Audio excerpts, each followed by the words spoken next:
Before there were the city girls, Cardi B, and all the other self-proclaimed scammers, there was a trans woman in the early 1800s by the name of Mary Jones that would put them all to shame. And of course, I say this jokingly because her story is a culmination of lack of opportunity for trans people, the trans panic attack, which somewhat mirrors the Eddie Murphy trans woman story, which I'll get into throughout this video, and the fetishization and stigma that continuously pushes trans people into survival sex work. The year is 1836, and Mary Jones lived in or around the lower Manhattan, New York area, which we know formerly now as Soho, and she predominantly worked as a sex worker. One day when she was outside of the brothel that she lived at, strolling around the area, she ran into a man by the name of Robert Howsam. Robert was a white man who was immediately intrigued by Mary's beauty and wanted to purchase some of her services. So they do their little 1-2 in the back alley behind the brothel, and Robert goes on about his day. But when he gets to where he's going, he realizes that his wallet has been stolen and switched out with another man's wallet.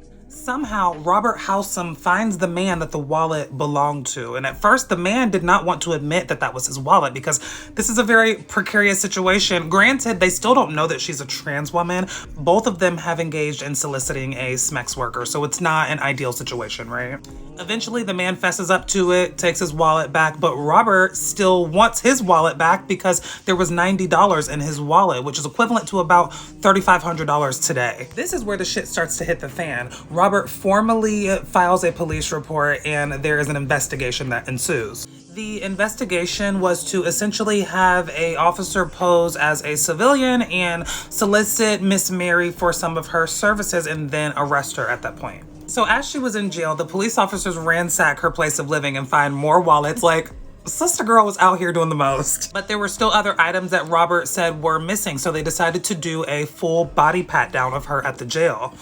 This is the moment that they find out that Miss Mary Jones is biologically male. Her dead name is Peter Suwali, and the rest of the story is heavily documented in court proceedings. Let's get into it. Here is Robert Howsam's testimony, in which he says on the 14th day of June in 1836, a leather pocketbook that cost about 50 cents containing $99 was stolen out of his pocket from a Mary Jones. Mary states in her testimony that she never met the man, even though his belongings were found within her possession. That's neither here nor there. And when questioned about her gender identity, she does go on to say that she is a man, and she does provide them with her dead name. What I find to be interesting in this case and the Francis Thomas case that I just spoke about like a week ago is that they sweep the sex part under the rug. In this case specifically, they fixate on how well dressed Mary is and how well she's able to fool people. We'll get into that in a second. Mary was eventually found guilty of grand larceny and was sentenced to 5 years in the Sing Sing Correctional Facility,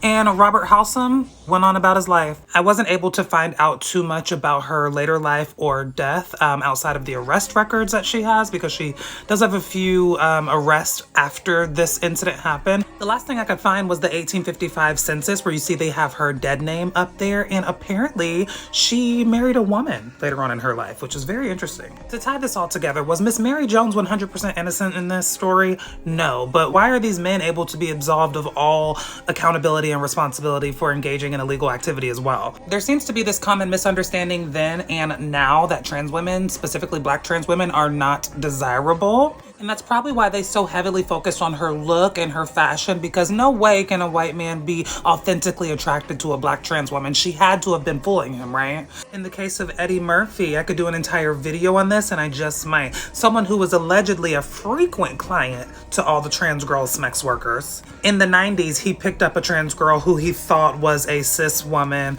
and when he got pulled over, he told the police that he was just being a good Samaritan and giving her a ride home. Child, the trans girl got arrested for warrants. He went on about his day. And that's the fundamental issue. There are no protections for trans women, specifically Black trans women. We are pushed to the furthest margins of society, deemed social pariahs, forced into survival sex work, and then we are the ones punished for doing what we need to do to meet our daily needs in a society that doesn't want us to exist.